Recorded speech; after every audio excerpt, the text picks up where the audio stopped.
Yeah, she's, I did get her in touch with.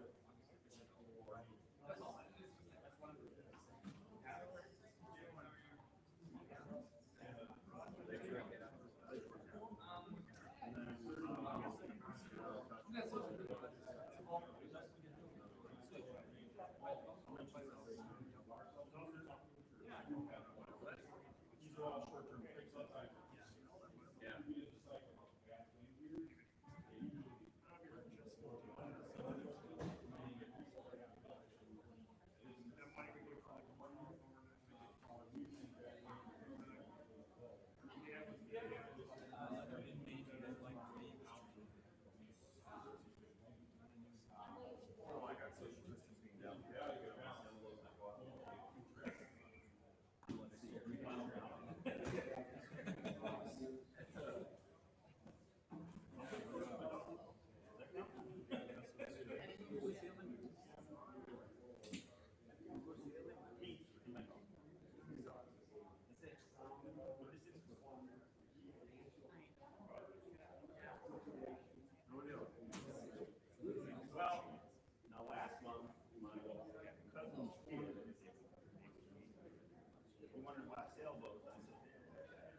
part of it on the radio.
watching at home tonight or live, welcome to the July 2020 Manitowoc County Board of Supervisors monthly meeting. First up will be the invocation by Supervisor Benke, followed by the presentation of the flag. If everybody please rise.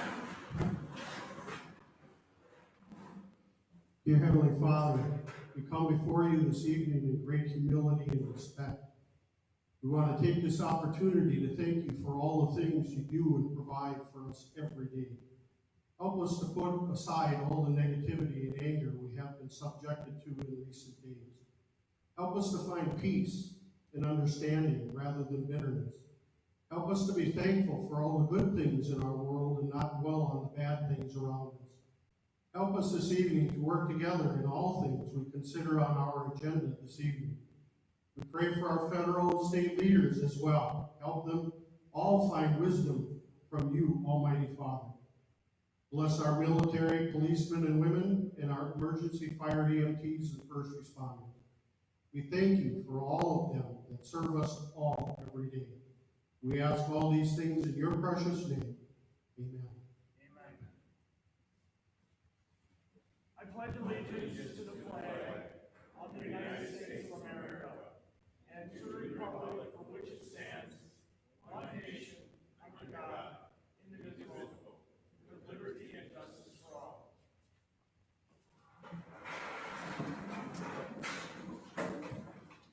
Thank you very much, Supervisor Benke.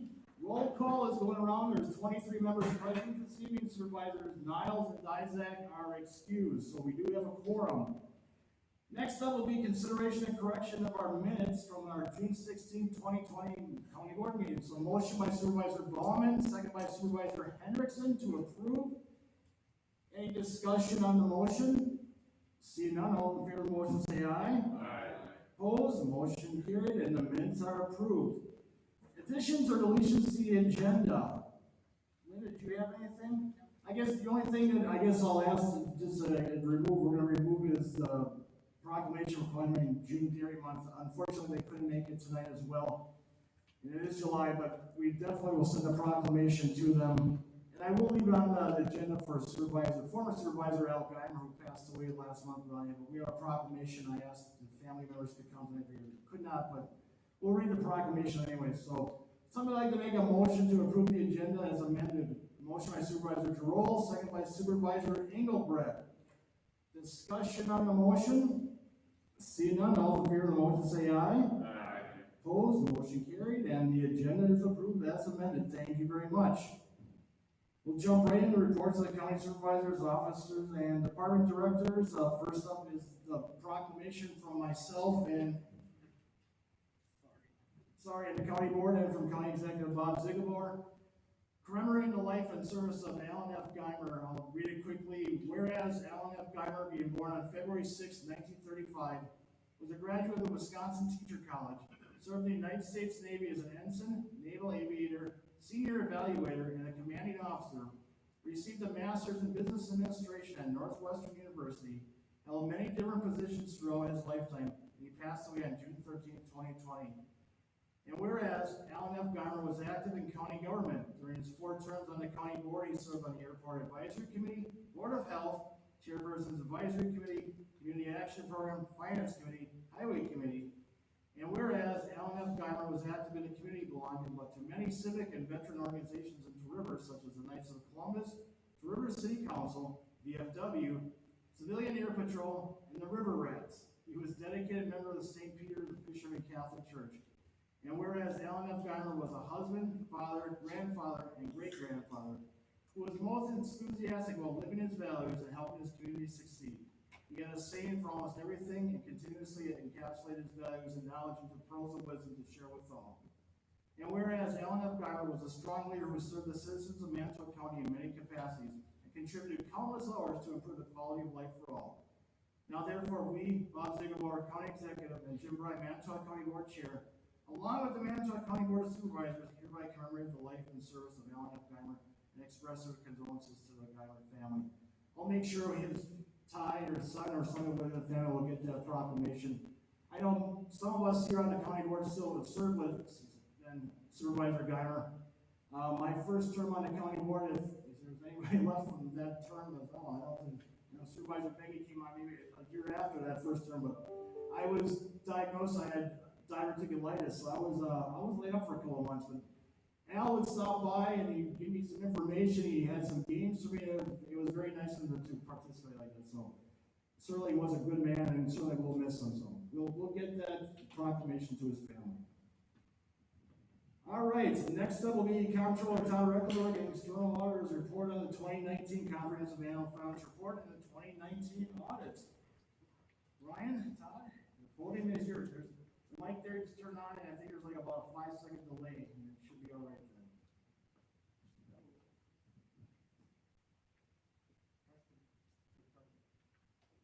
5 seconds delay then.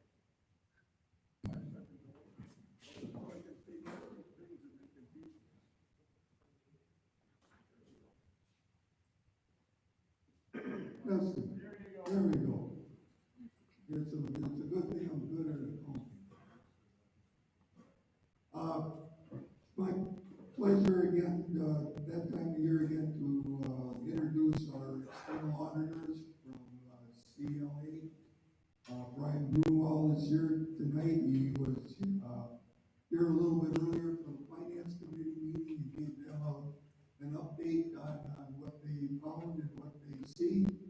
And now he's here to give you a kind of a brief overview of that. At any time, if you have questions, please ask. If you think of them later, contact me and I will get in touch with Brian to make sure you get your answer. And with that, Brian.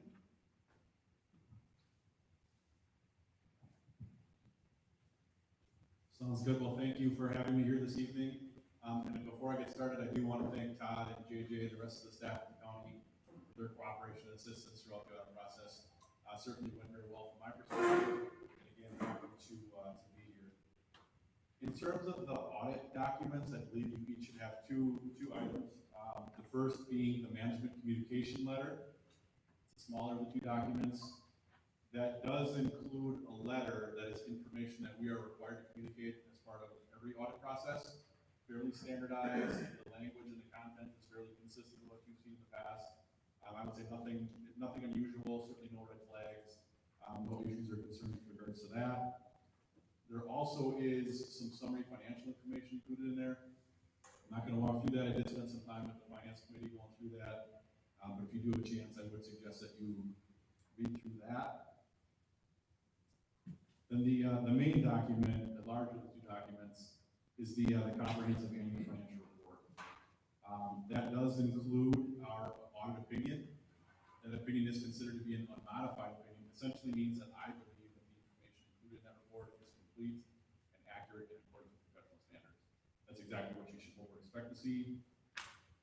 In addition to that review, you also continue to submit your comprehensive annual financial report to the Government Finance Officers Association.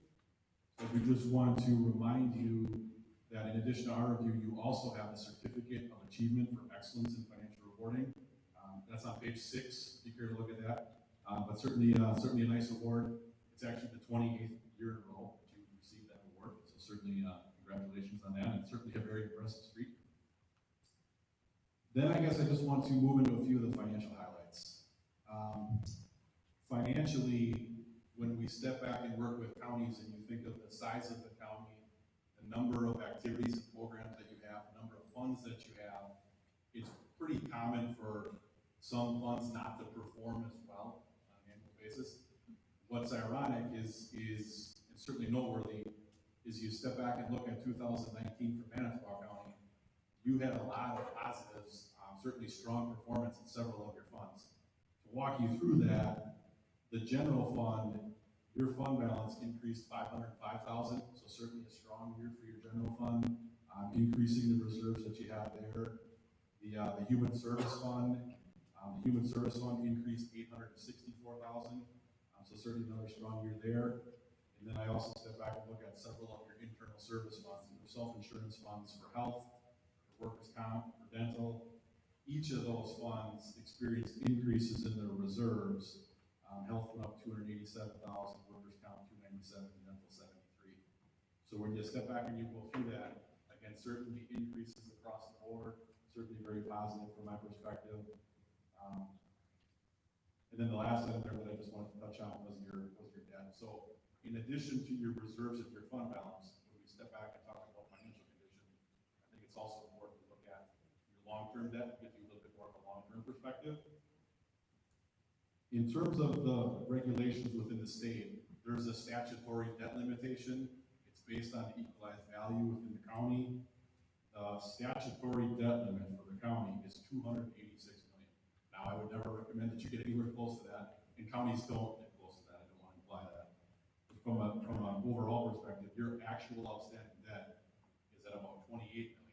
So you are less than 10% of the statutory debt limit.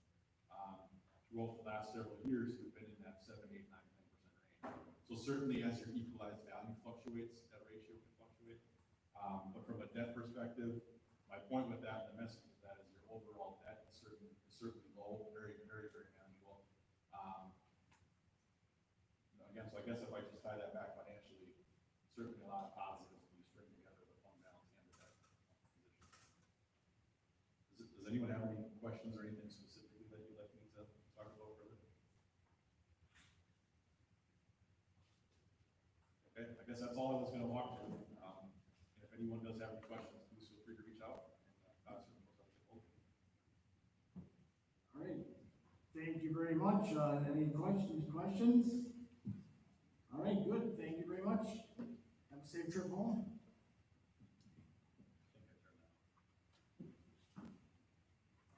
All right, next we have County Executive Bob Ziegelbauer to give two reports, essentially report on the financial position of Manitowoc County at year end and the extension of the declaration of emergency, which we'll be discussing later in the resolution.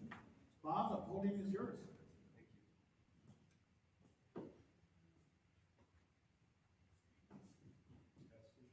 It takes about 5 seconds to turn it on. 1, 2, thank you. On your agenda tonight, you have a renewal or an extension of the executive proclamation declaring the public health emergency. We did this 2 months ago. It was for 60 days. We are only renewing it for another 60 days, and I presume 2 months from now we'll be renewing it again because of the COVID crisis. It makes us eligible for state and federal funding. This doesn't grant or impose any new powers on the county. It's just a renewal of what we did 2 months ago.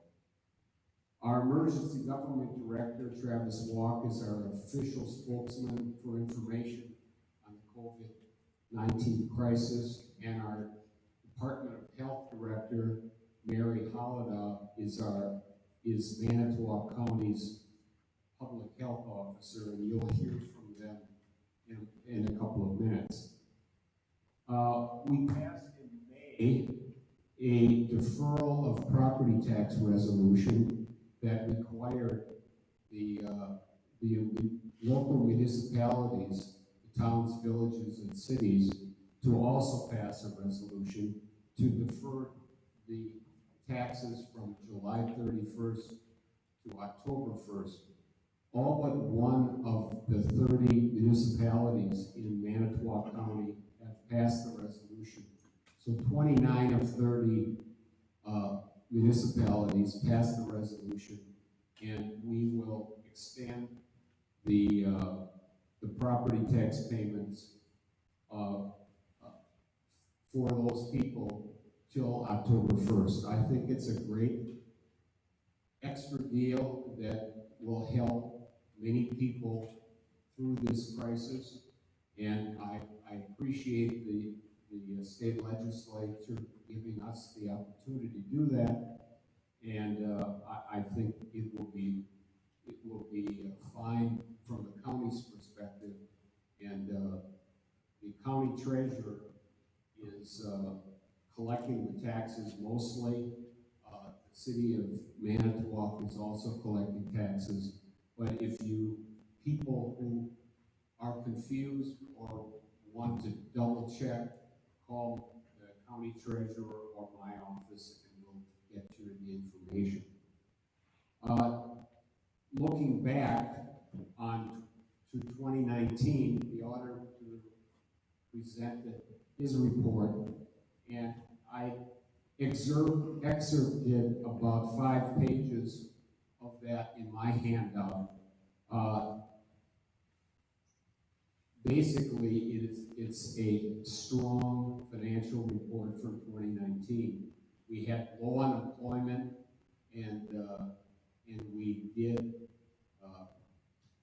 a lot of good things in 2019, but we were conservative and saved our money too. So I'm very proud of the financial position for 2019. We have low debt. We paid it early. We have only 9% of the state maximum debt limit right now, and that's very low. We have strong results. If you look at the attachments that I have attached to my handout, the first, it's page 4 through 9 of the auditor's report, but it's highlighted for some amounts that I wanted to point at. On page 4, unassigned is the available money in the general fund, and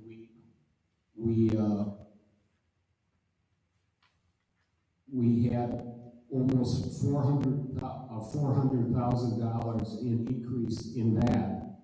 And if you look down a couple of lines on the debt service fund, the debt service fund increased by $676,000, and we generated that money in the general fund, and we took it to the debt service fund because we paid off $676,000 of debt early. So we paid it off early, and we saved a little money because we paid it off. On page 5, look at the Human Services Fund and the Expo Fund. The Expo Fund is largely due to the Meyer sale in 2016. The economic development projects, that is money set aside when we sold land. We sold land to the city this year. We sold land 2 years ago to a private farmer in the town of Two Rivers. So we've increased that $685,000 in the last year. Page 6 summarizes the highway funds, and those are all positive. Page 7 shows a very moderate decrease in one of the highway funds. But the highlight, I think, is in the Human Services Fund, where we increased the fund balance by $865,000, and that remains in the Health Human Services Fund, and it will be used to provide expenses for human services. On page 8, we have the summaries of our health fund, and we noticed that almost $671,000 of surplus in that health fund. We have a very large net position or reserve in that health fund, and I can announce this today that we will have, for the 7th year in a row, in 2021, no increase in the premiums that we charge ourselves in that health service fund. So I want to point to the health fund because that is a very big success on a long-term basis of our financial position. And Sharon Cornell has worked very hard with that in the last 14 years that I've been here, and we are getting the we are getting the fund balance up to speed. Actually, it's almost too much, but we've got success every year in the health insurance fund.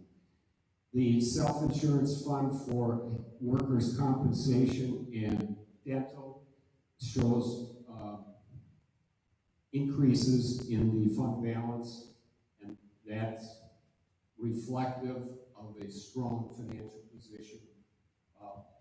Almost every fund we have strength and big increases in our finances. The last page that I wanted to talk to you about is giving an up-to-date picture of our debt service. And we paid off $665,000 early this year. So on July 1st, it's $27 million. And at the end of the year, it will be almost $26 million, about 9% of our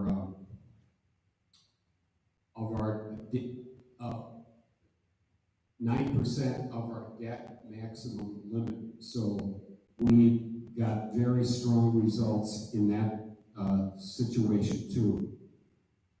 Manitowoc County is in a strong financial position, but we are looking ahead. I think the fact that we have no sales tax strengthens us because the counties that have sales tax and are spending it are getting decreasing amounts, and their budgets have a hole. So we don't have to make up for the sales tax decrease, and we can do it without sales tax, and we have a strong financial position in every extent of every extent. The unemployment rate is 8.5% statewide. Last year it was about 3%. So state shared revenues are uncertain for next year and the following year. But we have a strong financial position, and we're set to hold the line on taxes for next year. So holding the line on property taxes will be more important than ever in the next year, in 2021, because of the state of the economy in our county. If you have any questions, I'll be happy to answer them, or call me anytime. And thank you for the podium.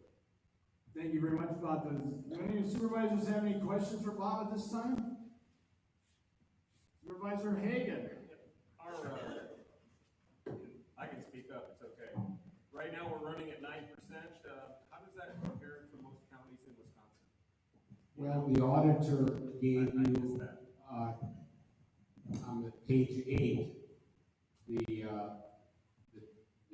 benchmark for it was 20%. So we're more than half better than that. Yeah, that's compared to, the 20% is the max, I'm just wondering what. No, the 20% is the benchmark. So compared to other counties, so we're less than half of the other counties. Okay, when you refer to it as a benchmark, what does that actually mean? Kind of an average. Okay, that answers my question, thank you very much. Thank you, Supervisor Hagan. Any other questions for Bob at this time?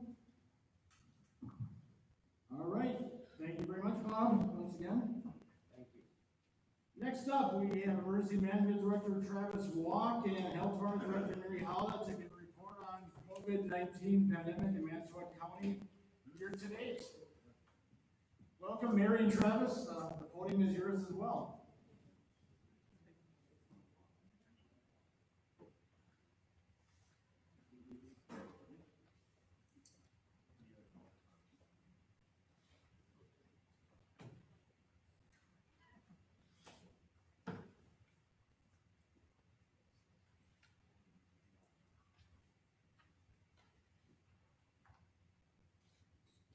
Is it on? There you go. That social distancing leads to a long walk up to the podium, so. You were talking about getting a golf cart. That's a good idea.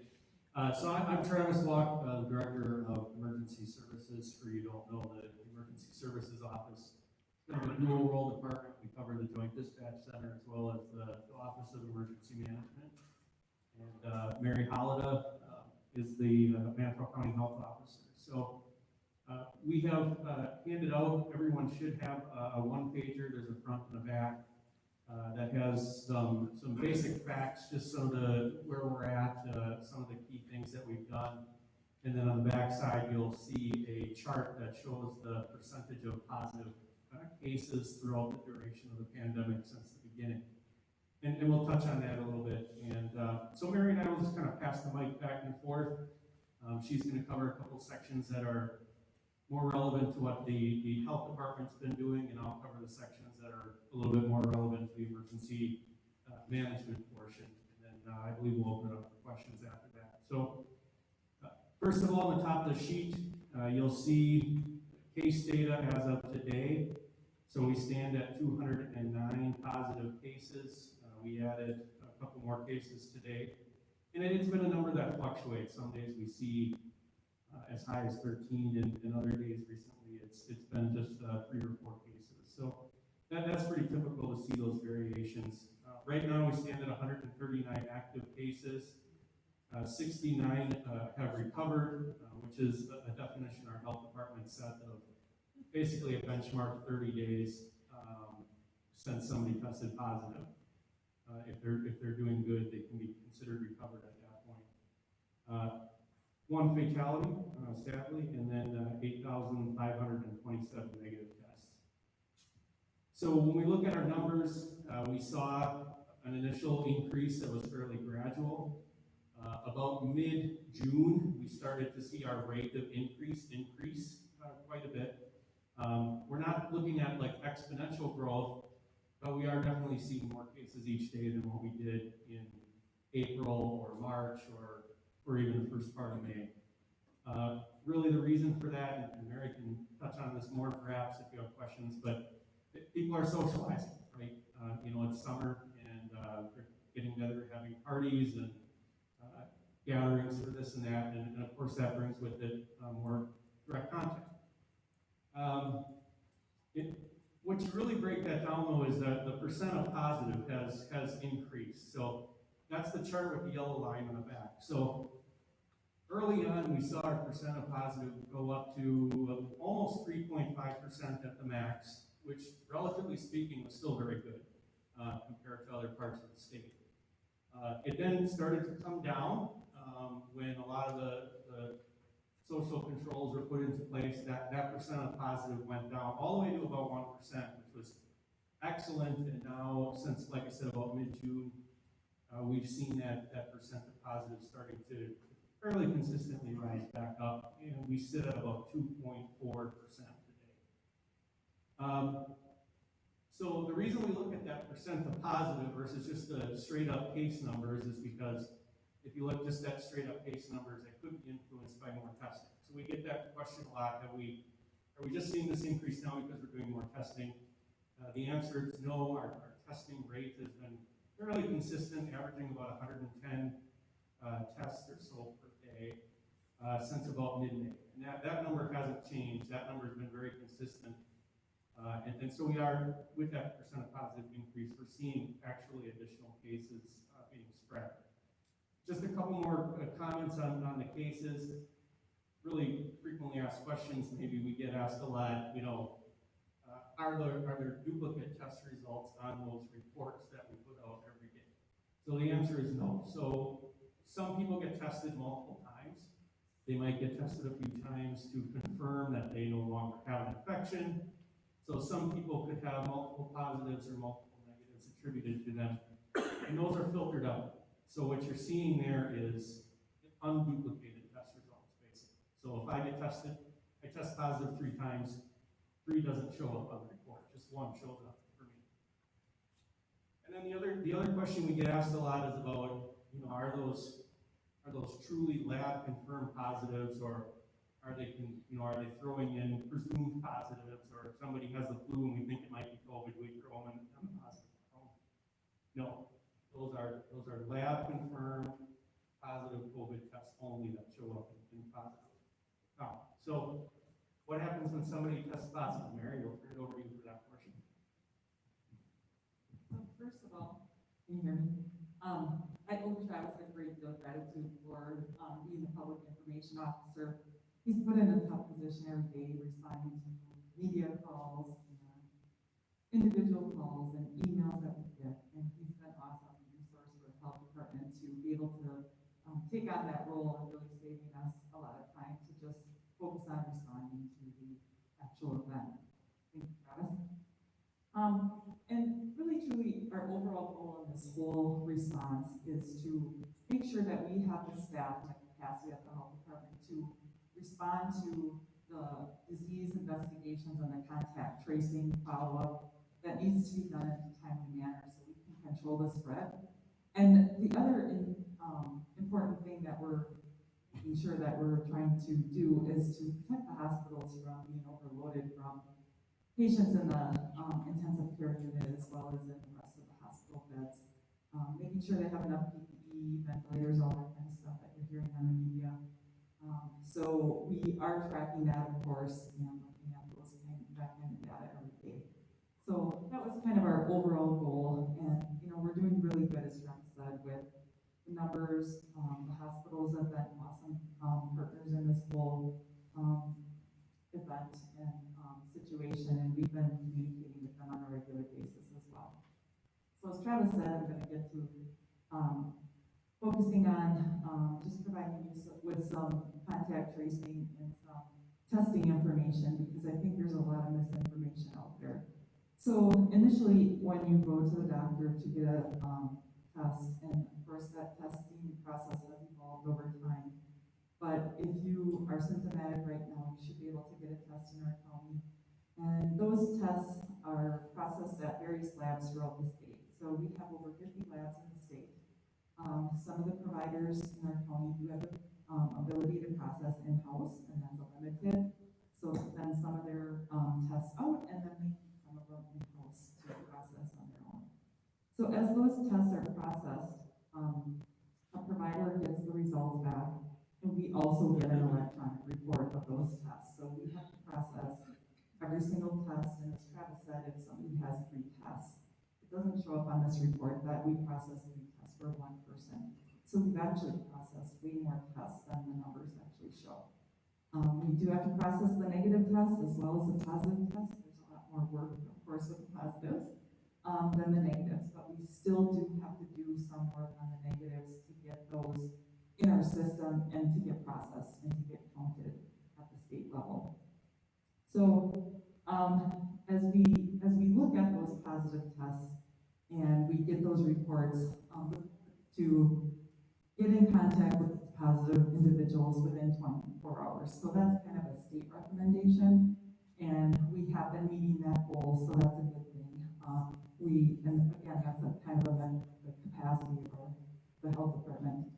And then the contacts that they name that they've been in close contact with, and the definition of a close contact is within 6 feet of somebody in a 24-hour period for more than 15 minutes. So we use that, and of course we provide education to the positive individuals. We isolate them for 10 days. They also have to have 12 days at the end of their isolation period. And then depending on who they've all been in close contact with in the house, we try to quarantine the rest of the individuals who may or may not have become symptomatic at that time. So that's kind of a brief overview of the isolation and quarantine. So we do have to call all the individuals' contacts, and I will tell you that after the safer at home order went away, we are noticing that individuals who test positive have had many more contacts. So as Travis alluded to, we are seeing much more social gatherings. So in essence, we have linked a lot of cases to outbreaks in the county. The numbers of the outbreaks are on the State Department of Health website. So if you're interested in those are available. So I think as far as what I was supposed to cover with that, okay.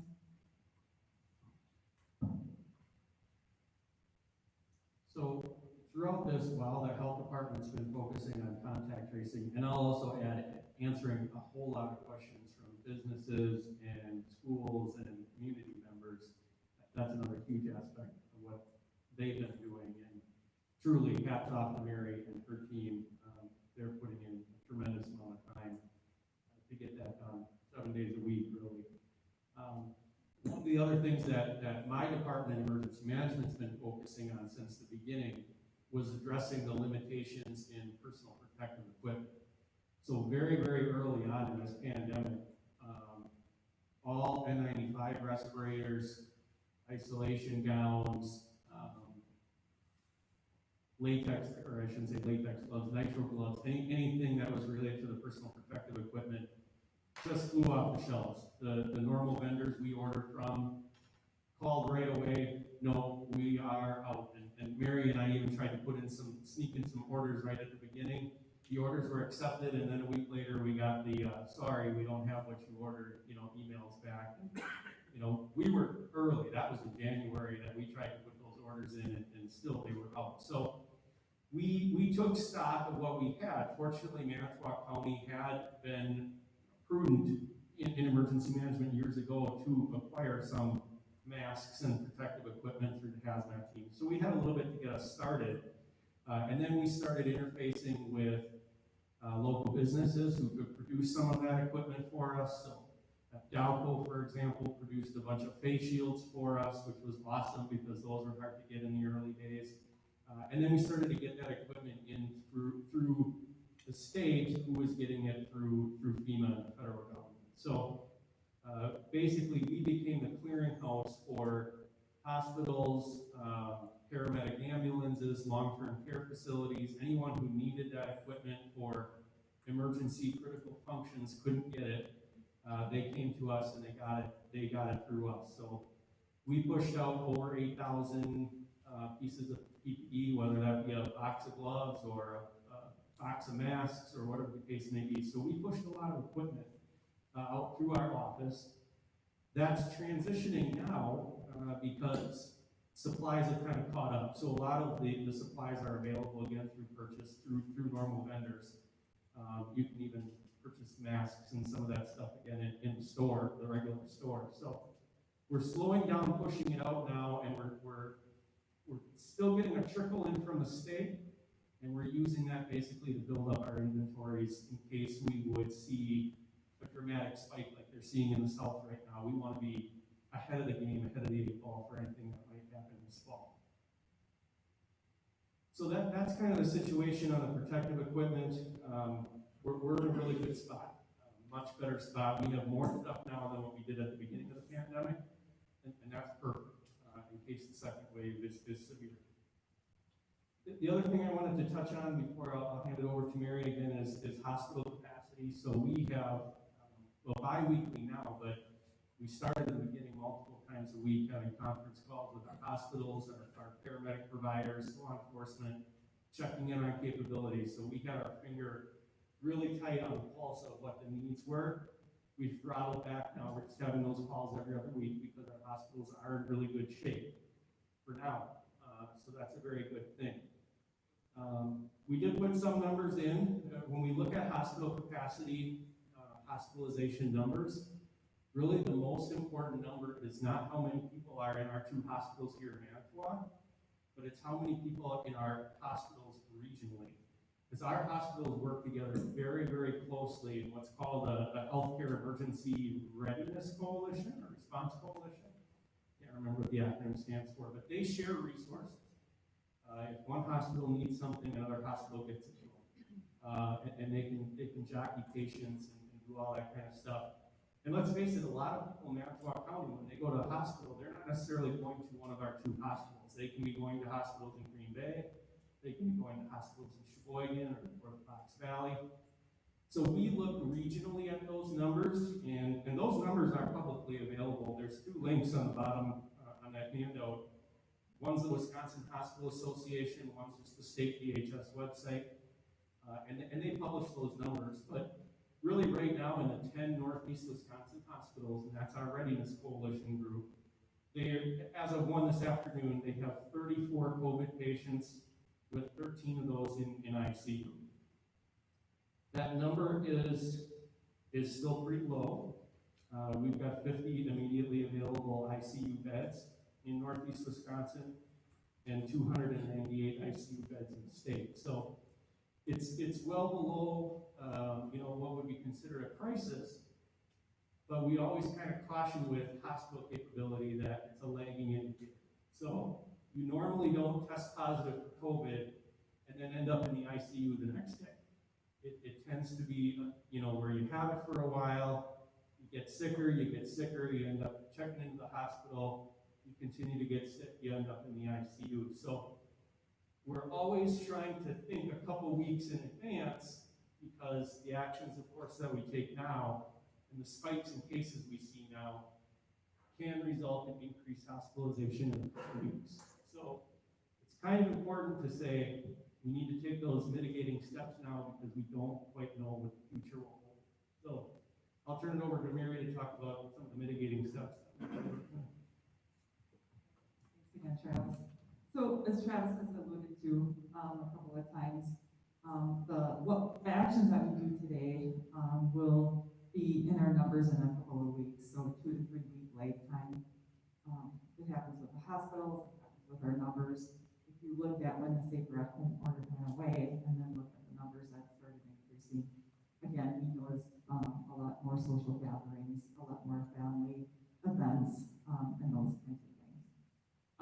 So, in order to mitigate that, of course, we're asking individuals to cancel those large gatherings and have an alternative, and you can do some celebrating in the immediate, like right now, but then, you can maybe have a large gathering a little bit later down the line when you have a better handle on what's going on.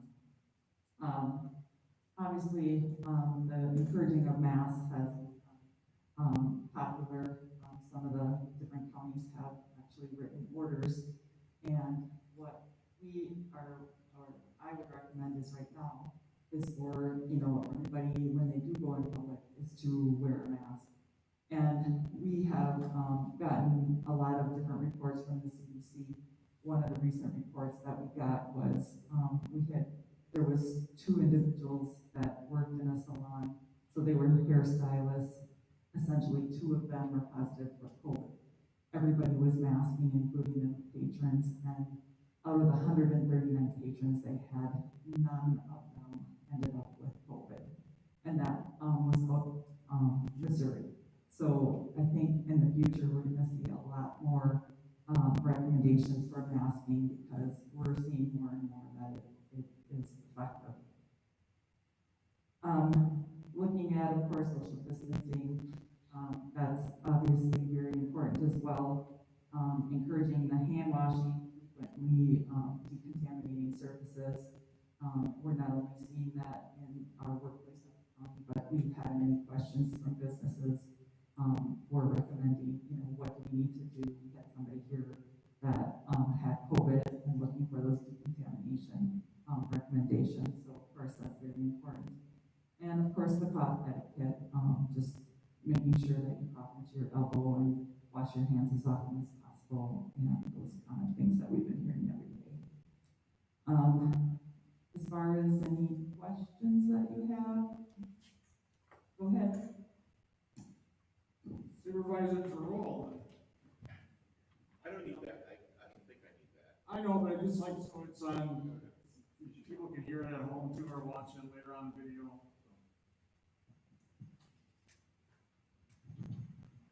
If there were to be a discussion on mandatory masking for our community, where would it begin?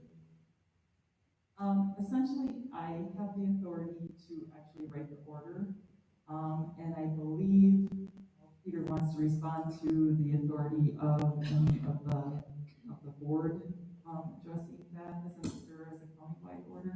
I'm not sure. I would concur with what Mary had to say, which is she has the authority to issue a community-wide masking order. As far as masking within county buildings, county facilities, the county certainly could adopt a resolution or ordinance to that effect as well. So there's different authorities that are out there, different, frankly, opportunities or individuals or entities that do have the authority to do that independently. Mary being one, county board being another, through the county executive or county executive's concurrence as well. I have one more question. I drive by Aurora a couple times a day, and when I see people in line there, are those people that feel like they're symptomatic and want to be tested? Or have they contacted their physician and they told them to drive through? So essentially, there's two lines over there, and this is my understanding of their testing process. The first line is actually for their inpatient hospitalization. So they test every individual before they are hospitalized, and they also are testing all their preoperative patients. And the second line is for the public, so you can go online, make an appointment. If you have symptoms, you check off your symptoms, and then eventually drive through there. So it skips your actual provider perhaps, and it makes it a little bit easier, and it's easier for the provider on their end because you're not exposing essentially the whole building to a possible COVID case. So that's kind of the purpose of it, and those are my understanding of the two lines that they have there. Thank you. Thank you, Supervisor Jerome. Supervisor Hanson. You gonna beat me halfway? We'll think about getting a golf cart for you too, Peter. That you're working out, that you're good, good pair of Do you have an average wait time for a test result? That has fluctuated over the past couple of weeks. In the beginning, we were waiting like 5 days, 7 days, and then it actually got shortened. We were waiting 1 to 2 days. And in the past couple of weeks, with the amount of testing that's happening in other states, labs have been bombarded with the number of tests, and that wait time has grown to 5 to 7 days. I know some of the labs we had a lab test come in from one of the labs, and it took actually longer than the quarantine period. It took 16 days for that test result to come back. So could you talk a little? An important question that you should ask if you are going for a COVID test is how long is your average wait time, and that might deter you to a faster testing process. So could you comment on that, and then trying to do some contact tracing of someone who's affected and may spread it? Thank you. So of course that does hinder the process. So when we were getting test results back in 24 to 48 hours, it was much easier for us to do contact tracing because people remember who they've been in contact with, because we have to go back actually 2 days from when the person became symptomatic. So if I became symptomatic today, I have to go back 2 days to get all of my close contacts. try to get a hold of them, etc. So of course, our response and the amount of spread is increasing when you have the lag time in the testing. So we have noticed that. Did that answer your question? Thank you. Yes. Thank you, Supervisor Hanson. Supervisor Williams? Thank you. Somehow I don't believe I need a microphone. Like I said, so people can hear you and are watching on the video and watching later on. Have anybody miss me? You mentioned kind of in passing, Travis, about working with the schools, but can you expand on that a little bit? I mean, you've got schools, you've got parents, you've got kids, you've got administrators, times how many schools really have moved on right now? So essentially, all of the schools got a toolkit to develop plans for classroom separation. They got a shipment of masks. They got recommendations on what to do with the cafeteria. They got recommendations about gym. There's plans out there to do a hybrid model where you do some online, some in person. There's models out there to do all in person. There's models out there to do all virtual. So we actually met for the first time with all the parochial schools today. When I say met, it was a virtual meeting. And we plan on meeting later this week with all of the public schools to discuss their plans and any questions that they have. Because essentially they're relying on us, of course, to do the isolation and quarantine. And we're relying on them to hopefully get us those close contacts at those schools so we can do the follow-up that we need to do. And so we had a good discussion with the parochial schools today, and we'll continue those discussions as we move forward. It's impossible for us to, we've had requests to review all the school plans. We just don't have the staff capacity to do that. But we have been working with them to, have a little bit of a question and an answer period to just answer those questions, those specific questions that they have about isolation and quarantine and some of the stuff, so they know what to expect from us and we know what to expect from them. I think then that most of these schools are going to come up with unique plans on their own. Is there some guidance from above that's? Yeah, so they all got a toolkit. So in that toolkit, it had options for plans. So the options were you can have all virtual, all in person, or some sort of hybrid model. So essentially, if they would have a lot of individuals in their school that test positive, either staff or students, they would have a plan in place, hopefully, to perhaps go to virtual, because those isolation and quarantine days are so long that, essentially you wouldn't, it wouldn't be wise for them to close the school for a full 14 days and not have any education. So I would hope that, all of them have that model that they can go virtual if they do experience the increased number of cases or too high of a level that they can't staff the classroom, or that the classrooms are essentially empty. There's a lot of concern about that.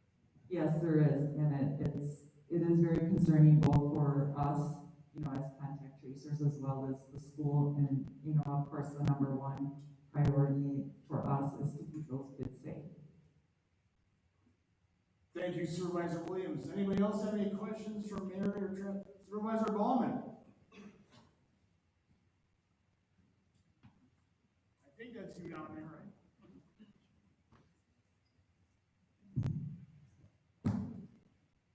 I know I had asked Travis a while back, I saw the pie chart with the amount of cases in the zip code area, and I couldn't get an answer on how many people out of the 200 were affected by the COVID. Are the school districts aware in my zip code of how many people have COVID? So initially, when we reached a certain threshold number of cases, then we could start providing some of those additional demographics.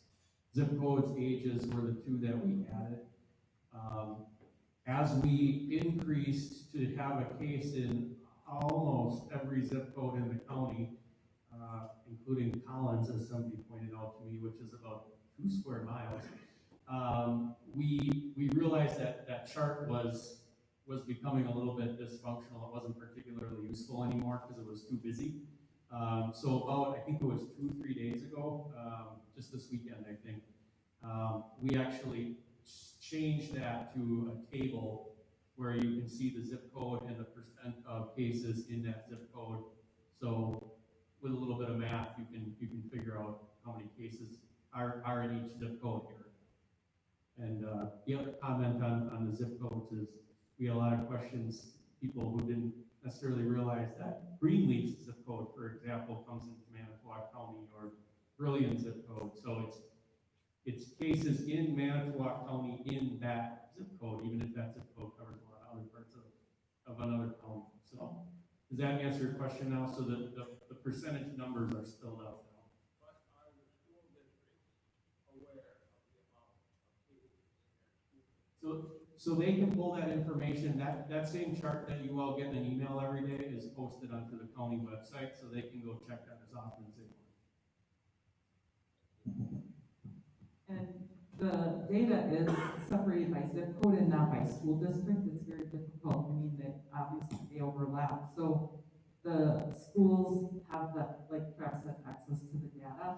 And it also shows on here that there's been about 12 cases of COVID diagnosed in kids under 18. So it gives them a little bit of an idea of how many kids in the county have it. And that's up, of course, right now. Who knows what it's going to look like in September. Thank you, Supervisor Ballman. Are there any other questions, Supervisor Martell?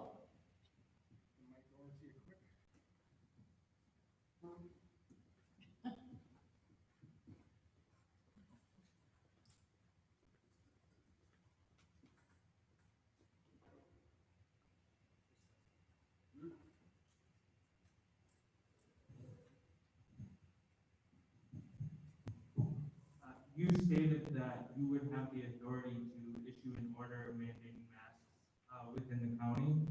Could you tell us and tell the public a little bit about which criteria you'd be looking at in making a decision to have a mask order?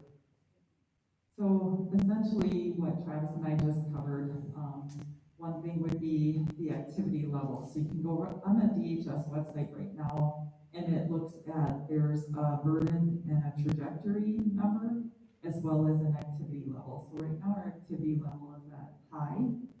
There's 4 different levels, low, medium, moderately high, and high. And right now we're at high. But the other couple of things that I would consider in that decision is whether the hospitals are overwhelmed, again, as we talked about the PPE, and we talked about the hospital beds availability, as well as the intensive care unit availability, and also the health department capacity.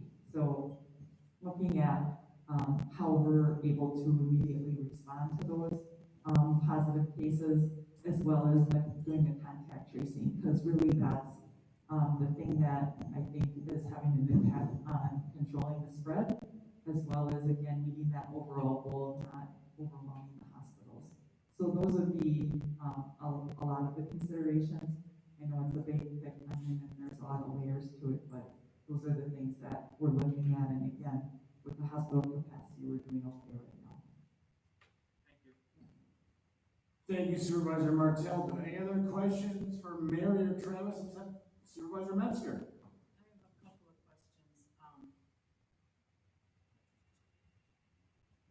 I have a couple of questions. The first one is, does the testing go under the government, like the state insurance, or does it go under your own personal insurance?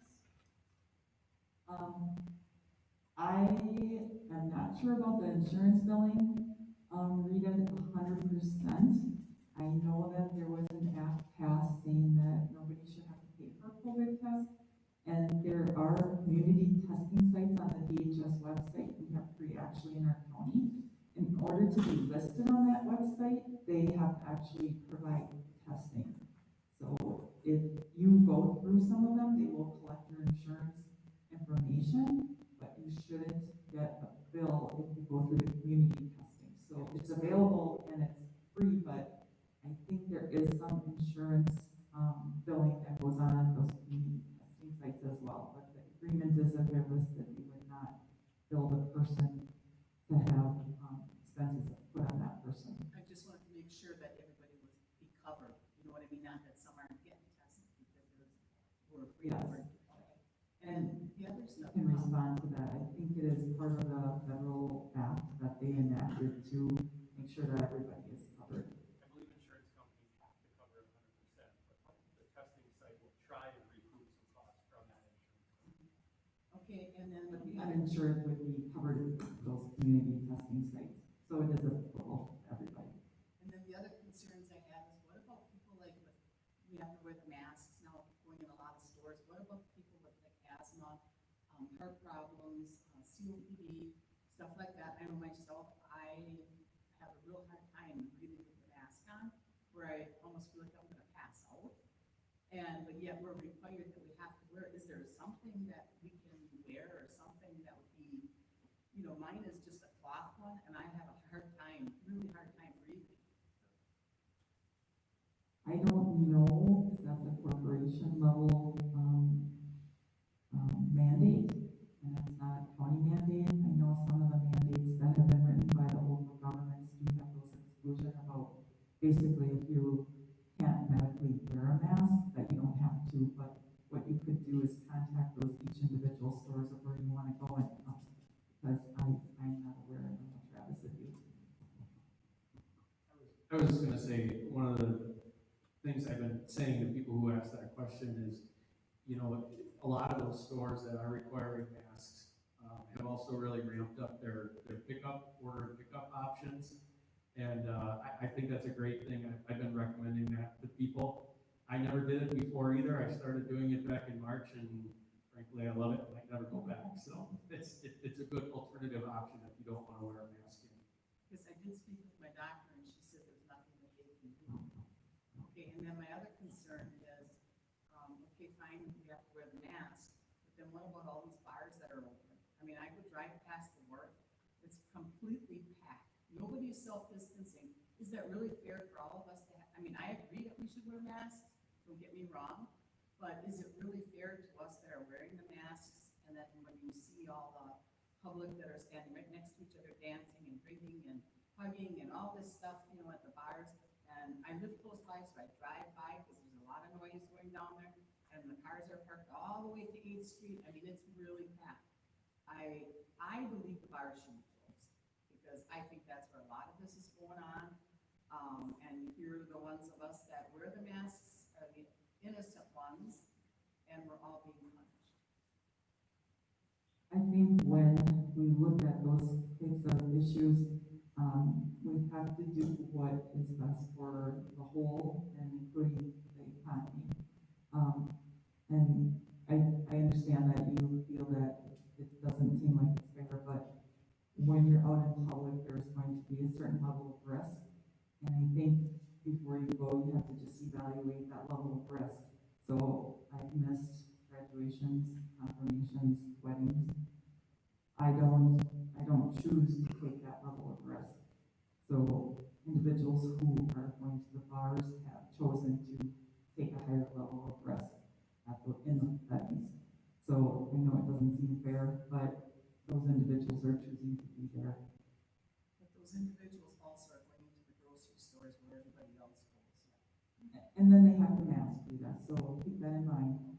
Thank you. You know, and I know it doesn't seem fair, but again, we have to, have a decision that is suitable and also, you know, economic for all the business owners in the county too. Thank you, Supervisor Metzger. Any other questions for Mary or Travis? Time, Supervisor Hagan.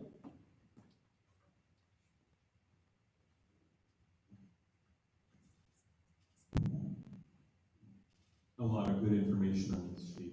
Thank you for putting that together for us, both of you. I find, okay, we have all these cases in the Northeast. I'll probably send you an email asking you for information on what that's actually composed of so I have a better understanding. understanding on the scale, so I understand that. The Northeast Hospital region, is that what? Yeah, I mean, what is that actually composed of? And I don't want to take up the whole meeting time, I don't have that, but, I actually have a map of it. okay, so maybe after the meeting I can get a copy. It's essentially for everybody in the room. Manitowoc is kind of the southernmost county in that. And it goes up to, like, through Green Bay and then sort of carrying around Oconto, Marinette, all the way up to Florence County and then including York County. So it's a northeast Wisconsin area.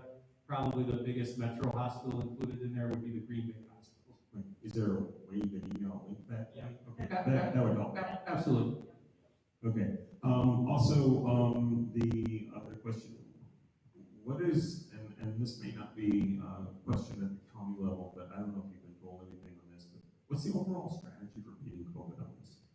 I mean, we have a lot of options here for helping prevent the spread and the overwhelming of the hospitals. In my simple military terminology, what's our end game? So, of course, we had the safer at home order pulled out from under us, so I don't think there is a state plan as far as fighting COVID. Hopefully, I think that the only thing that is going to really get this under control is a vaccine eventually, and then we get that herd immunity. I was around when H1N1 started, that was in 2009, and we still see variants of H1N1 available, going around. So I think that once they get the vaccine developed, and it sounds like there's a couple of vaccines in the later phases of the trials that sound very promising. So once we get that, I think we'll have a better handle on getting control of it. I read about one almost completing its first trials in the UK that it's very good. And also utilizing something that basically mimics the virus, so it's not active, which is great. The last question is from us as county supervisors, are there any additional resources you need for this? Well, thank you for asking, and as I mentioned, I've been asking for more personnel. We will be proposing a resolution to the Board of Health and the county board next month, a couple of resolutions as far as funding. The federal and the state government has given us a lot of funding to actually increase our personnel to make sure that we have the capacity to do the contact tracing and the disease investigation. So right now, I would just ask for your support in those couple of resolutions that are coming up next month. And Bob and Sharon have been great as far as responding to the personnel needs of the department. It just takes a little while to get that government process in. Thank you, Supervisor Hagan. Any other questions or comments for Mary or Travis at this time? All right, well, thank you both very much, and I guess I'll announce it right now and talk about it a little bit. I did sit down with Mary and Travis last Friday before this meeting to talk about what they were going to talk about, and fairly essentially I agree with everything they've said tonight. And one thing I've been debating in my mind was whether to potentially have the countywide mask ordinance put in place. I know Mary has that ability. I'll be honest with you, I don't want to put her in a position right now, and I'm not sure we need that at this time. But one thing I would like to discuss, and I plan on having a special county board meeting next Tuesday, 6 p.m. here, it would be July 28th, to discuss a potential masking, of county property. So when you're at the courthouse, at Expo, on county property, you will be required to wear a mask, whether you're the public or the employee. So similar to what the city of Manitowoc passed last night, we'll have the discussion. If it passes, it passes. If it doesn't, there's variations, but I think all 25 of us should be involved in that decision making. So be prepared. Excuse me, my mask is falling down. I need Jody to readjust the strap on it, I guess. But anyways, so yes, next Tuesday, 6 p.m. here at Expo, we will have a discussion and a possible resolution to talk about masking in public and county-owned property and buildings. All right? Thank you both very much, and I appreciate it if you can potentially make that meeting as well. If there's questions or something before that, that'd be great. All All right, moving right along up to next is public comment. If there's anybody from the public wishing to speak to anybody germane to county government, please raise your hand. You'll be allowed approximately 3 minutes to speak. Just have to give your name and address. Yes, ma'am, we'll start with you.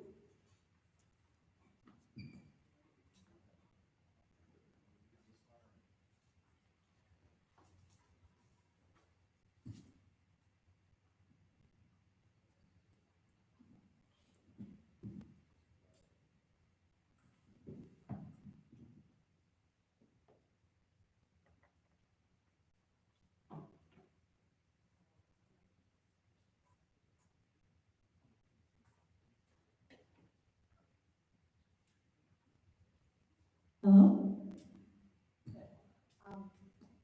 My name is Margaret Powell. My address is 5437 Preston Road, Whitelaw, Wisconsin. I have two major concerns to address to you today.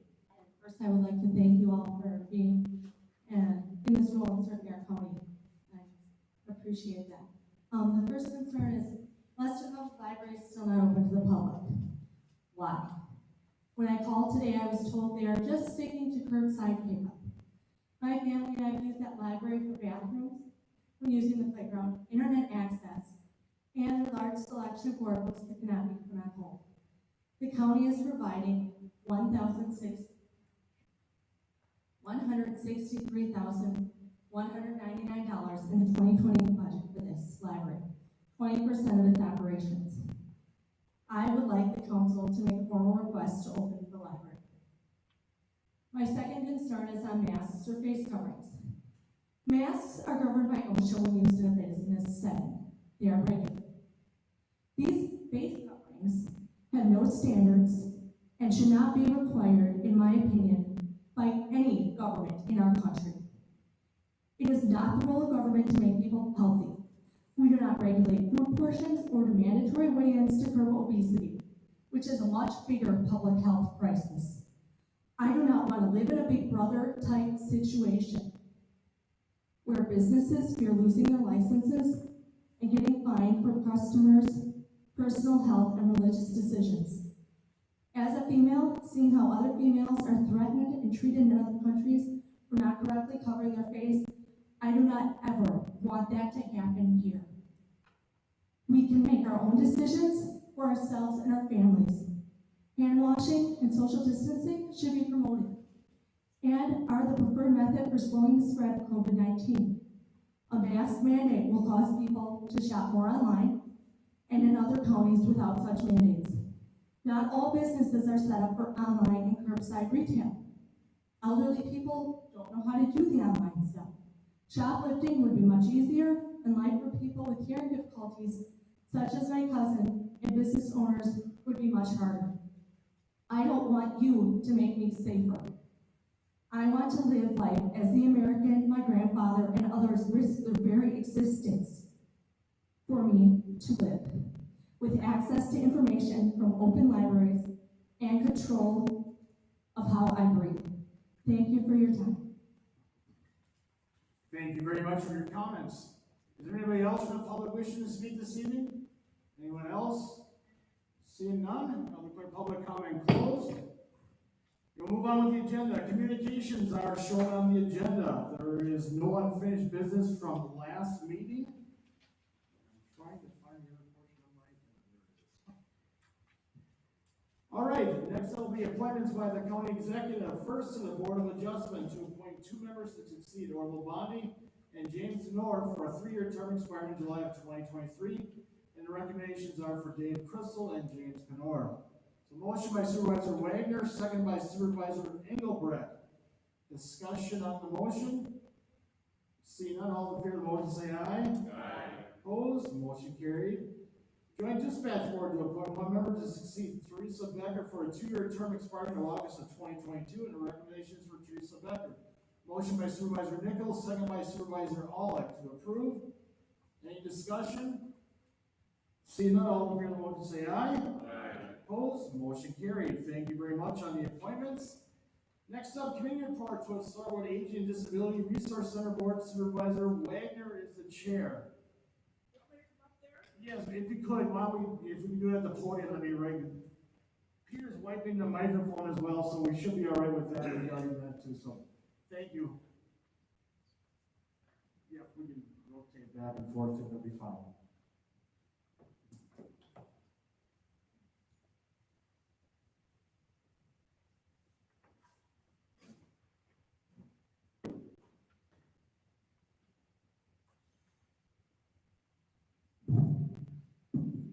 Good evening.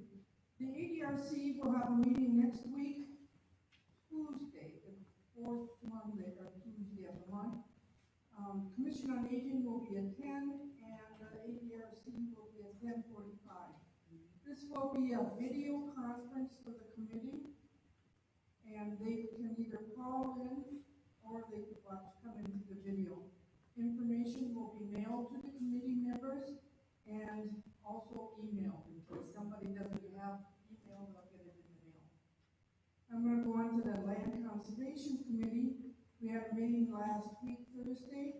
The director of the department, Jerry Hubbardson, reviewed the Manitowoc County Land and Water Resource Management Plan with the committee members. This is a 10-year plan. The state of Wisconsin Land and Water Conservation Board approved the county plan and the 5-year review earlier this year. Our next meeting will be on September 17th. UW Extension, Education and Agriculture Committee. We had Scott Gunderson attend our meeting, and he personally announced his retirement as the agricultural agent for Manitowoc County as of August 1st. We wish him and his family well in the next venture they take.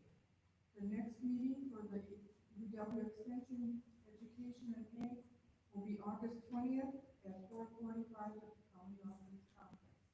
Thank you. Any questions for Supervisor Waker on our both reports? I always forget, I'll keep remembering, because you did both right away, so I appreciate you remembering that. All right, thank you very much. Board of Health, Supervisor Metzger, the chair, she informed me there was no report this evening, but their next Board of Health meeting will be August 13th at 4 p.m.? 5 p.m. at the Health Department. Any questions? All right.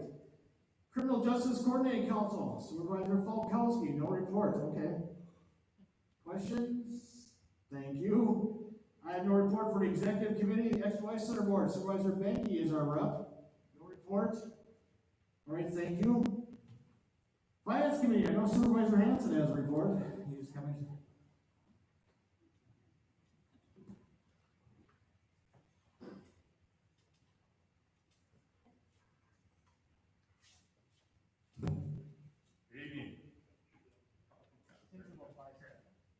Three, 4, 5.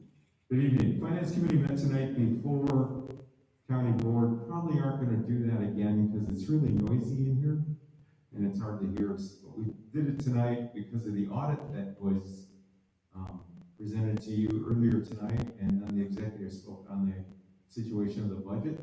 That was at our meeting.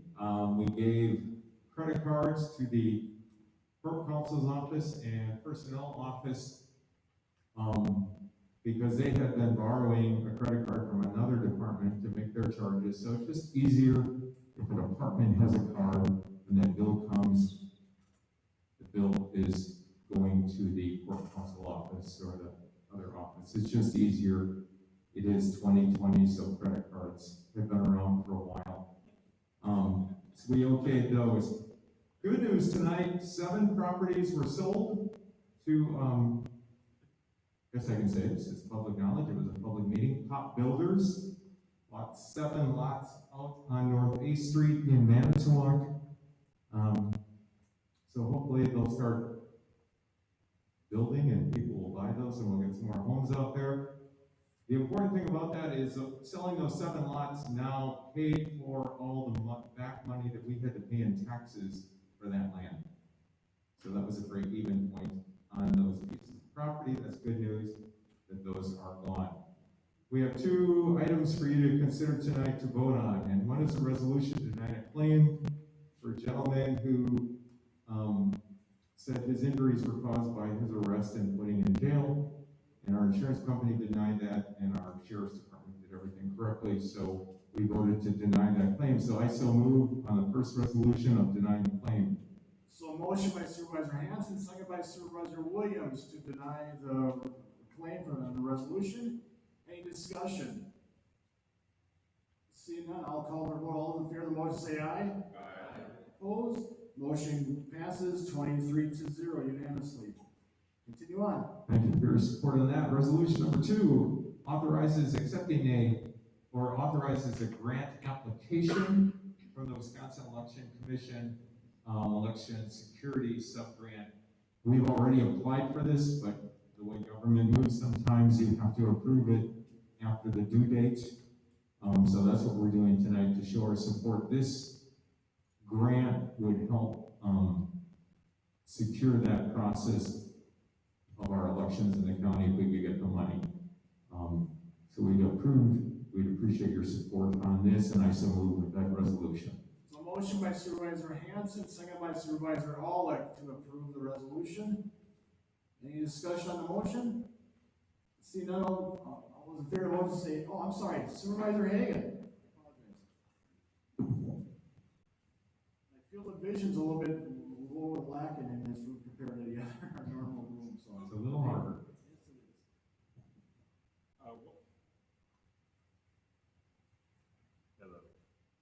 There we go. What is this going to actually be applied to? You know what I'm going to do? I'm going to walk over to Supervisor Aulick because he's dealt with this in his position. I think he actually used to do elections in the county. And he explained this very well at the meeting, so I'm going to let the expert do it. Good question, Supervisor. It does a couple of things. First of all, what it's doing is there's money set aside for a self-assessment. So it's not just for elections. That's kind of the beauty of this grant. It's under the purview of through the Elections Commission, but it's actually allowing our IT department, our Information Systems Department, to do a risk self-assessment, and then whatever comes of that, it's got money set aside for mitigating or addressing the issues that's found in the self-assessment. The other thing that it does is there's what's called DMARC. It's a D-M-A-R-C. It's an acronym which basically is an anti-spoofing measure, which, especially when you're talking about elections and attacks by foreign entities and people who want to harm the integrity of our process, sometimes I gave an example. I'll get an email and it'll say, Paul Hanson at co.manitowoc.wi.us, right? And then all of a sudden you look and it's like, oh, that's not F, that's someone else, you know. But this DMARC is actually verifying the domain of where that email came from to make sure that it's a valid domain of Manitowoc County or the state of Wisconsin or whoever it's from. So it's a really nice grant in this particular case that helps shore up the entire IT infrastructure for Manitowoc County. Thanks. Next question would be, last question. Usually with the grant, well, often there's strings attached. Are there any strings attached with this grant? Any requirements we're required to fulfill? There's no match, none. It's purely elections, commissions, grant funds. No other requirements we have to fulfill? If we go above the $54,000 mark on this, well, that's on us, but per the terms of this, what's covered in it? Just a grant free and clear for us to take care of these. Correct, to shore up elections. Yep. You answered my questions, appreciate it. Thank you, Supervisor Aulick. Just a note, if you get an email from me, you'll know it because everything will be spelled wrong. Thank you. Thank you for your question to Supervisor Hagan and Supervisor Aulick for a great explanation. Any other discussion on the motion? See none, all in favor of the motion say aye. Aye. Opposed, motion carried unanimously. That's it, Mr. Chair. Any questions for Supervisor Hanson? Thank you very much. Highway Committee, Supervisor Benke is the chair. 5 seconds. Highway, we met July 14th. I have a short report. We dealt with the driveway issue that we're bringing back next month. There was some landlocked property there and neighbors aren't getting along, so person wanted an extra driveway, but there's some things that we're checking out with planning and zoning on how those lots were created. We also talked about how things from the highway are getting changed over to parks and how that jurisdiction is going over. And Mark talked about highway project status, where we're at. We are very busy. Our people are out there and catching up this last Friday on some ditch cutting. Mark talked about the state website, new Albert website we talked about. We talked about Badger Line aggregates operation discussion. Overtime report, we will be meeting again in August 11th. You are getting the packet of information to your email on a monthly basis from City Ebert. If you're not getting that, or if there's some questions, give Mark a call. We're trying to give you that information, and there's good information in that email. So if you're not getting that information, please let us know. So thank you. Any questions for Supervisor Benke? Thank you very much. Human Services Board, Supervisor Hendrickson is the chair.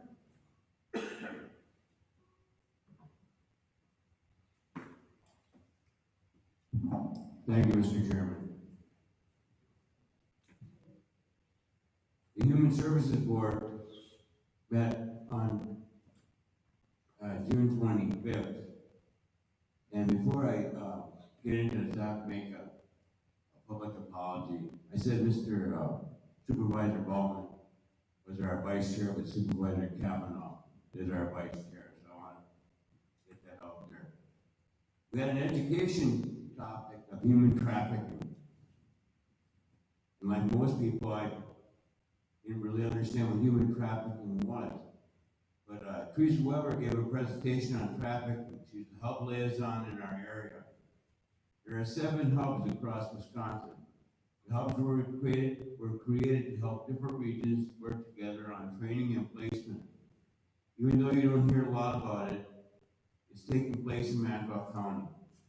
There are three types of trafficking: sex trafficking, forced labor, and domestic servitude. The average age of a trafficking victim is 12 to 14 years old. The hotspots in Wisconsin are Appleton, Green Bay, Madison, Milwaukee. In Manitowoc County, if the victim is under 18, it is reported to CPS and an investigation takes place. The courts are working hard to improve on this. We will not be meeting in July, as we have our annual budget review, which will be August 27th at 4 p.m.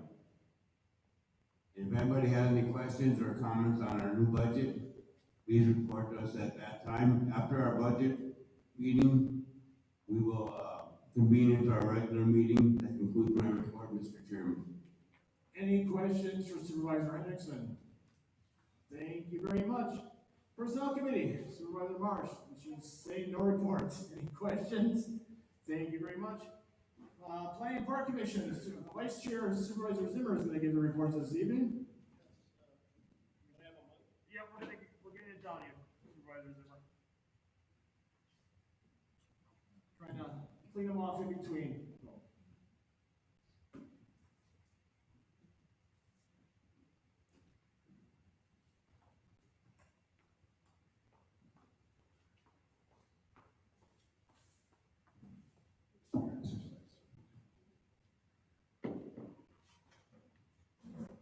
Mr. Chairman, I have brought with me 2 resolutions for consideration and approval by the county board. The first one is a resolution authorizing a recreational boating facility program grant. The restroom facilities at Horseshoe Lake is not ADA compliant and is in poor condition. The cost of rehabilitation and repair of the facility is $15,000. $7,500 of that cost could be funded by the state through the Wisconsin DNR Recreation Boating Facility Program. This resolution, if approved by the county board, allows the planning director to apply for this $7,500 grant. Therefore, I motion that this resolution be approved So motion by Supervisor Zimmer, second by Supervisor Hagan to approve the resolution. Discussion on the motion? See none, all in favor of the motion say aye. Aye. Opposed, motion carries 23-0. The next resolution, Mr. Chairman, is next resolution would, if approved by the board, would approve the rezoning of a parcel of land, 2.88 acres in size, owned by RG Ag Ventures LLC, located in the town of Cooperstown. And it would go from large estate to small estate, and to rezone 2.73 acres of land in Cooperstown from large estate to general agriculture. This request from the owners, RG Ag Ventures, was favorably considered by the town of Cooperstown on May 16th for referral to the County Planning and Zoning Commission. On June 22nd, the Planning and Zoning Commission at its meeting recommended that the subject properly be favorably considered for rezoning. I therefore motion that this resolution for a zoning map change be approved by the county board. So motion by Supervisor Zimmer, second by Supervisor Falkowski to approve the ordinance. Any discussion on the motion? Seeing none, all in favor of the motion say aye. Aye. Opposed, motion carries unanimously at 23-0. And finally, Mr. Chairman, the next meeting of the Planning and Zoning Commission will be on August 3rd. A pre-planning meeting at 3:30 and the actual meeting at 4 p.m. That is all. Thank you. Any questions for Supervisor Zimmer? Thank you very much. Public Safety Committee, Supervisor Nichols is the chair. No meeting. No meeting. Any questions? Thank you very much.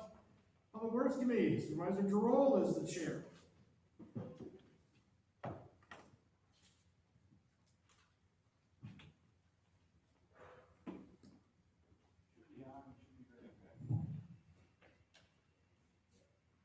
The Manitowoc County Public Works Committee met Wednesday, July 8th. We reviewed and discussed the solid waste and recycling division. Our facility manager, John Reisenbeekler, reported on what's going on out there and how the recycling markets are doing right now. Our building and ground supervisor, Craig Bright, gave us a report on our capital projects. There was a review and discussion of those. There were no pay requests. We did have a request for a project called the Peace Bowl Community Art Project at the Human Services Building, and we granted that. We reviewed and discussed the communications division, and our public works director, Jerry Neuser, reported on that. Our senior network engineer, Luke Callista, gave the information services division. We discussed and reviewed those things. We covered what pretty much is not going on out here at the Expo Fair and the Ice Center, and there is going to be a Manitowoc County Dairy Roundup show and a Manitowoc County Market Animal Committee sale and show out here, and those are private and by invitation, I believe. So that concludes my report, Mr. Chair. Any questions for Supervisor Giroll? Thank you very much, sir. Transportation Coordinating Council, Supervisor Ballman is the chair. 5 seconds.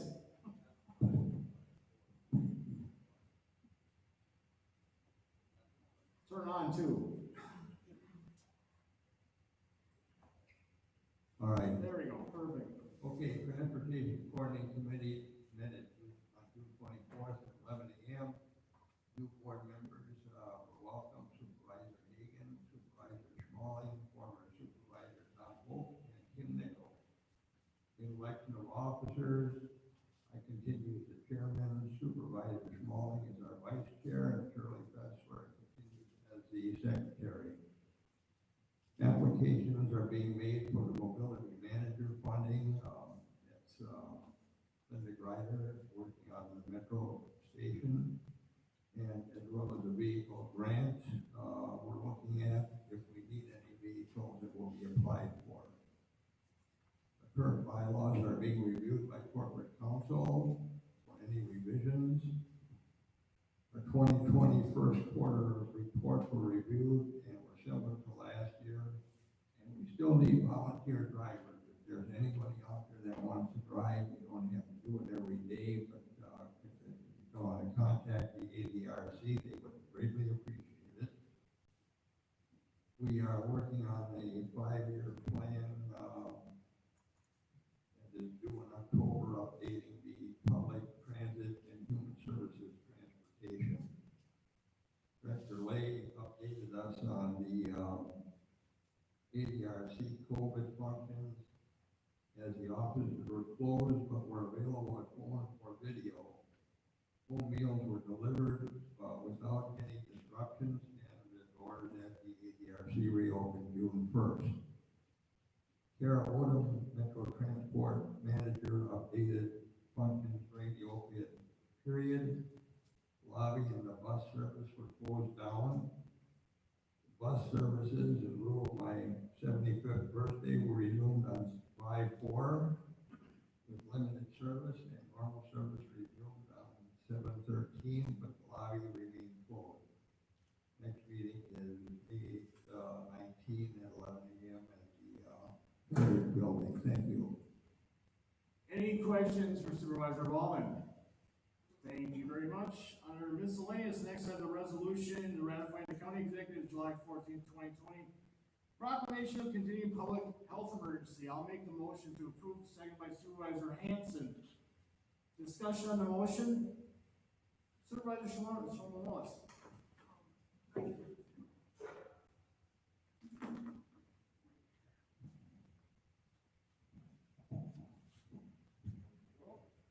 I realize this is just because you want to get money and so forth. I'm curious to know how much do you get, what do you spend it on? It's really important. Bob, you want to answer that quick, or maybe it's obviously it's very, if you want to do it back there, fine, or that's fine. Okay.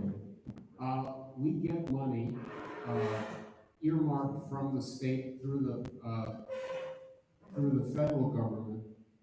We get money for all Mary is doing, the contact tracing, the loading in all the data.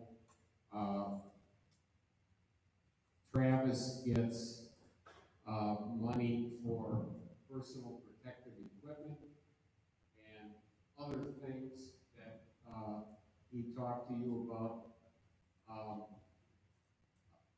before.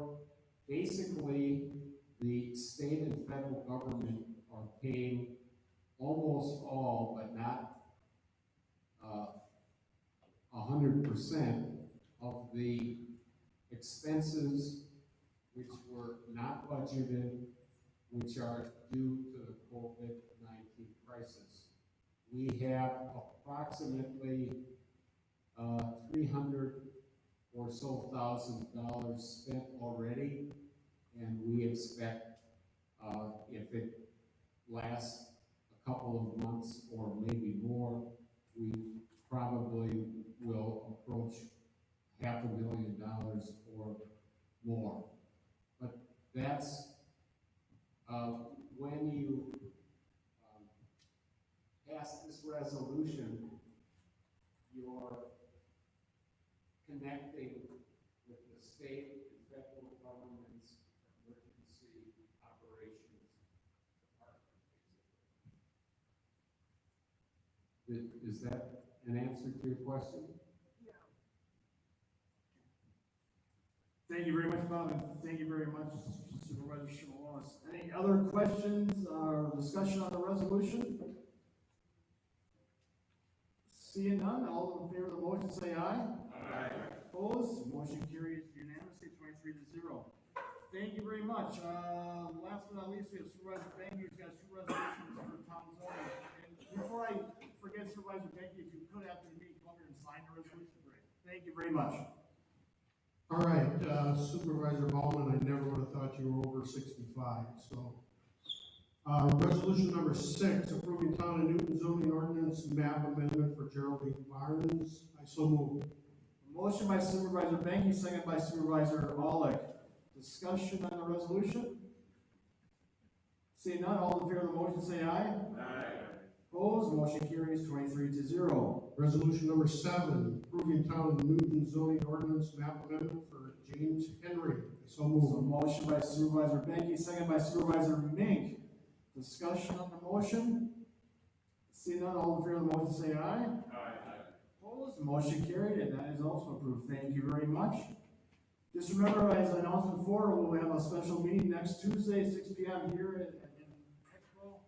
The only discussion will be a potential, I guess, mask resolution regarding county-owned property and buildings.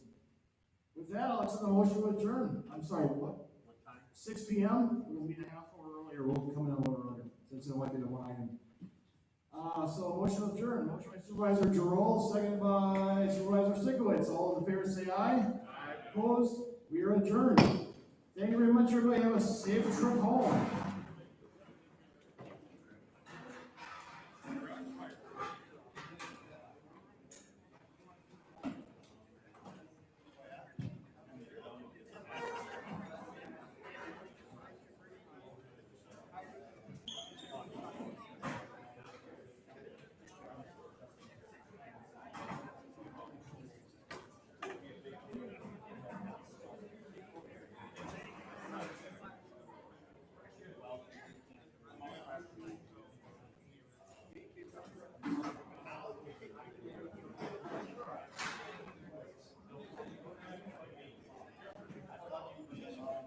I like it. Obviously 6 feet away. I never wanted them that close. But